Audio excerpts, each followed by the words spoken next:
Doctor Jitendra Singh का इस पर क्या कुछ कहना है, ये भी आप सुने जरा। दूसरी तरफ बसोली, यहाँ कठुआ, और ज़रा सा अगर इस तरफ लांग करके जाइए तो डलहौजी।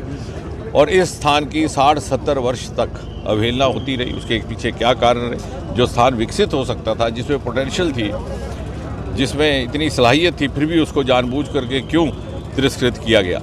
लेकिन मोदी जी के आने के बाद एक हमने जो भी आगे मांग रखी उसकी पूर्ति भी हुई है, और यहाँ के लोगों को मुख्य धारा के विकास के साथ जोड़ने का कार्य भी हुआ है। मोदी जी का तीसरा कार्यकाल है और सांसद होने के नाते हमारा तीसरा कार्यकाल। और पहले 6 महीने की यदि उपलब्धियां गिनाई जाएं कठुआ को लेकर के ही केवल, तो उसमें एक ये पुल, दूसरा जुठाना का पुल जो जसरोटा में राजीव जसरोटिया जी जिसका प्रतिनिधित्व करते हैं, वो भी लगभग मुकम्मल है। कुछ ही दिनों के बाद उसी का भी लोकार्पण हो जाएगा।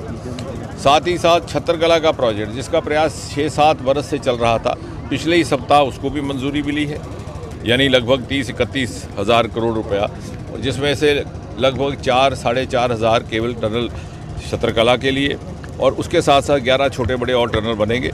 कठुआ से वो रास्ता चलेगा बहानपुर, बसोली, बन्नी, भद्रवाह और डोडा। और हमने उस दिन हिसाब लगाया कि 3 घंटे में कठुआ से डोडा का सफ़र तय होगा।